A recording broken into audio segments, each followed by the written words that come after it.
চালে টাকা দিলে সবাইকে দিতে হবে, না দিলে বন্ধ করে দিবে, না যে বন্ধ করে পৌরসভায় তছনছ করে দিব, না সবাই বাচ্চাকে উড়াই ফেলাই দিব। এখানে কেন টাকা ঢুকেনি? টাকা ঢুকে কেন? কি কারণে টাকা ঢুকেনি? টাকা ঢুকাইতে হবে। যদি টাকা না ঢুকায় সবার বন্ধ করা হবে, সবাই বন্ধ করো। আমি ভোট দিছি, এমনি টাকা মাগি না তো, ভোট দিছি। যখন ভোট মাঙার জন্য বাড়ি বাড়ি হাত জোরে বাড়ি, এখন টাকা দিবে না, এখন আমি বারবার আসবো। বাচ্চা কাচ্চা ছোট, এখানে আমি আসবো। ছোট ছোট বাচ্চা আছে, বাড়িতে কাজ আছে, ছোট আসবো, দিয়ে দিবে নাকি?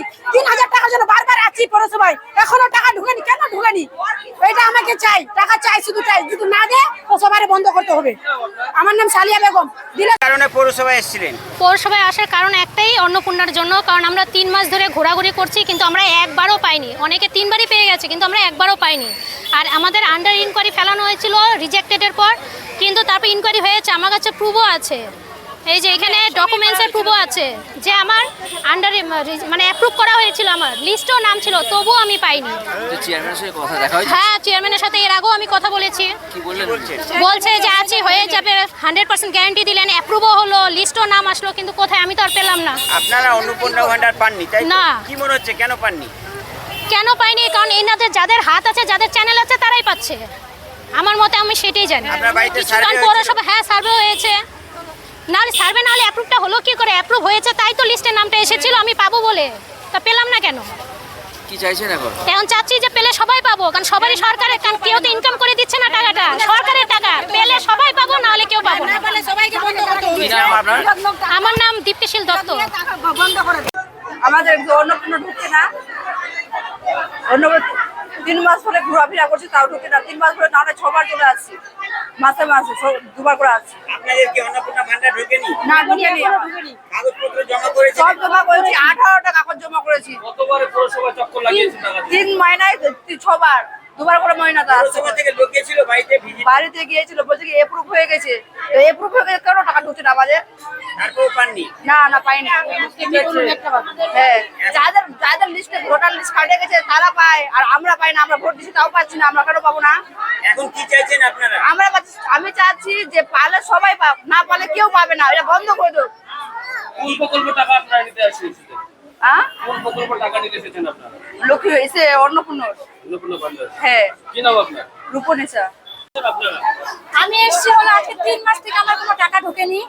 বাড়িতে গিয়েছিল, কিন্তু ভেরিফিকেশন করে আমার লিস্টে নাম এসে পড়ো, আমি এখনো পাইনি। আচ্ছা, এই যে আপনারা পৌরসভা চেয়ারম্যানকে ঘিরে ধরে বিক্ষোভ করছেন, এভাবে কি টাকা আপনাদের আসবে, না সরকারি প্রতিনিধিত্বে আপনারা যাবেন? এখন দেখি, ওনাকে বলেছি, উনি এখন কি প্রতিশ্রুতি দিয়েছে, এখন কি করে। কি মনে হচ্ছে কেন পাননি আপনারা অন্নপূর্ণা ভান্ডার? কেন এখন পাননি? কেন পাচ্ছি মানে সেটাই তো, লিস্টে নাম থাকার পরে যে পাচ্ছি না, কিসের জন্য? আপনাদের বাড়িতে গেছিল, হ্যাঁ, আমি নিজে সিগনেচার করেছি। তারপরেও আপনাদের না ঢোকেনি? না, আজকে তো চেয়ারম্যানের সঙ্গে দেখা করলেন, কি বললেন উনি? উনি বলছে যে ফির হবে, আপনি ক্লেম করেন তারপর হবে।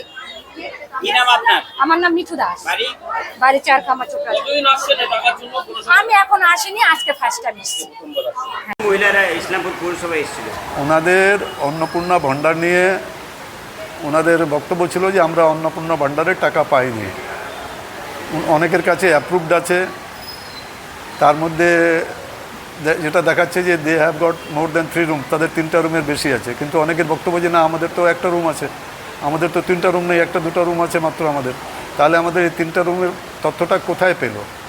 তো এই ব্যাপারটা এখন গভর্নমেন্ট থেকে একটা ক্লেমসের একটা অপশন দিয়েছে, সেই ক্লেমসে ওরা ক্লেমসটা জানাবে, তারপরে সরকার যেভাবে সিদ্ধান্ত নেবে সেভাবে আমরা জানিয়ে দেবো অবজেকশনের পরে। যেটা এক্সিকিউটিভ অফিসার সাহেব উপস্থিত ছিলেন এখানে, ওনার যেটা বক্তব্য ছিল যে অবজেকশন ক্লেমসের ব্যাপারটা ওনারা ক্লেমটা করুক, তারপর ডিস্ট্রিক্টে যাবে, ডিস্ট্রিক্ট আবার আমাদেরকে ভেরিফিকেশন বলবে, তখন আমরা আবার ভেরিফিকেশন করে যাদের 3টা রুম কম আছে তারা নিশ্চয়ই তারা পাবে। কেননা যে ওদের অবজেকশনে দেখানোই হয়েছে, কারণটা দেখানো হয়েছে reason of cancellation, they have got more than 3 rooms.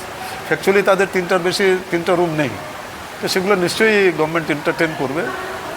দেখা গেল বিজেপির নেতৃত্ব তারাও এসেছিল আপনার সঙ্গে দেখা করতে। হ্যাঁ, বিজেপির নেতৃত্ব, ওনাদেরকেও আমি বললাম যে আপনারা তো জানেন এই ইস্যুটা গোটা ওয়েস্ট বেঙ্গলে হচ্ছে, খালি ইসলামপুর পৌরসভায় না। তো যাদের যাদের অ্যাপ্রুভড হয়ে গেছে, আমাদের কাছে যখন ইনকোয়ারি ব্যাপারটা ছিল, আমরা অ্যাপ্রুভালের ব্যাপারটা অ্যাপ্রুভড হয়ে গেছে। আমার কাছে 12,500 কত ছিল, তার মধ্যে 11,900-এর মধ্যেই আমরা অ্যাপ্রুভড হয়ে গেছে। এখন ওরা অনলাইনে যদি নিজেই বলে দিয়ে থাকে যে আমার 3টা রুমের বেশি যেখানে আছে ওখানে যদি টিকমার্ক মেরে দিয়ে থাকে, তাহলে তো আর আমার এই অ্যাপ্রুভালটা তো আমার ম্যাটার করলো না, আমার ইনকোয়ারিটা তো ম্যাটার করলো না, যেহেতু সেলফ ডিক্লারেশন ছিল। কিন্তু এখানে অনেকেই আছেন তারা বলছেন যে না আমি ইয়েস করিনি, ওখানে আমি নো করেছি, তারপরেও আমারটা ক্যান্সেল হয়েছে। আমি সেটা বললাম সেটা আপনারা ক্লেম করেন।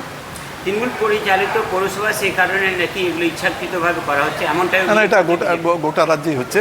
আমি আজকে উত্তরবঙ্গে কালকে অনারেবল মিনিস্টার যিনি আছেন ওনার বাড়ির সামনে এটা হয়েছে, সব জায়গায় অল ওভার ওয়েস্ট বেঙ্গল হচ্ছে এটা। এই ফেনোমেনাটা বিডিও অফিস, এখানে পৌরসভা, সব জায়গায় হচ্ছে। পৌরসভায় এসেছিলেন, বিগত 3 মাস ধরে এই অন্নপূর্ণা ভাণ্ডার নিয়ে পৌরসভাতে একটা নাটক চলছে। বারবার দেখা যাচ্ছে বিভিন্ন কাজ নিয়ে ইনকোয়ারির নামে সাধারণ মানুষের ভোগান্তি করানো হচ্ছে। আজকে দেখা যাচ্ছে যে প্রত্যেকটা বাড়ি পৌরসভার থেকে যদি ইনকোয়ারি করা হয়ে থাকে অন্নপূর্ণা ভাণ্ডার নিয়ে, তাহলে যাদের ইনকোয়ারি করা হয়েছে তাদের অলরেডি সাবমিট দেখানো হচ্ছে, তারা টাকা পাচ্ছে না। উপরন্তু দেখা যাচ্ছে কারণটা হচ্ছে ঘরে তিনটে কিংবা 4টা কিংবা ইনকাম ট্যাক্সের জন্য তাদের অ্যাকাউন্টে টাকা ঢোকেনি। কিন্তু বাস্তবে দেখা যাচ্ছে যাদের 3টা-4টা ঘর দেখানো হচ্ছে তারা কিন্তু যে 12 পাতা ডিক্লারেশন দিয়েছিল সেখানে কিন্তু তারা ওই 3টা রুম দেখায়নি।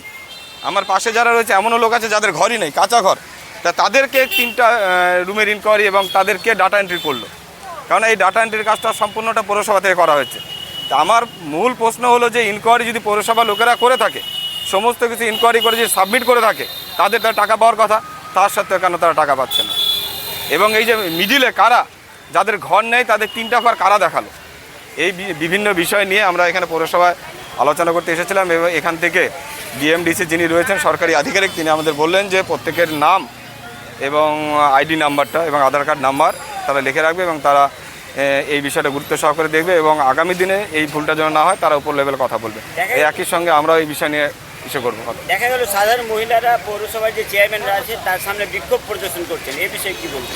দেখুন এটা তো খুব স্বাভাবিক, যাদের পাওয়ার যোগ্য, যারা পাওয়া দরকার তারা পায়নি, আর যাদের পাওয়ার দরকার নেই তারা পেয়ে বসে আছে।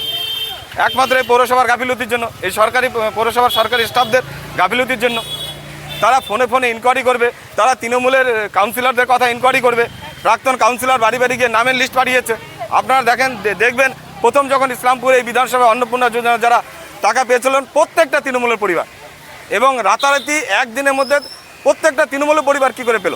সেখানে তো আমরাও তো প্রত্যেকটা জায়গায় তো ইনকোয়ারি করা হয়েছিল 1-2-3 দিনের জন্য। কিন্তু প্রথমবার যখন টাকা পেলো দেখা গেলো প্রত্যেকটা ওয়ার্ডে তৃণমূলের কাউন্সিলর যাদের নাম বলেছিল, যাদের আধার কার্ড পাঠিয়েছিল, সেই সমস্ত আধার কার্ড শুধু ভেরিফাই হয়েছে এবং তারাই শুধু টাকা পেয়েছে। একইভাবে পরপর 3 মাস হয়ে গেল, দেখা যাচ্ছে তৃণমূলের কাউন্সিলররা যেই সমস্ত পরিবারকে দেখাচ্ছে তারাই টাকা পাচ্ছে, অথচ যাদের পাওয়ার দরকার, যারা নিরপেক্ষ কোনো রাজনীতি করে না, তাদেরকে কিন্তু দিচ্ছে না। একমাত্র তৃণমূলের ক্যাডার, তৃণমূলের পরিবারদেরই তারা শুধু নামগুলো সেই পরিবারের নামগুলো দেখাচ্ছে।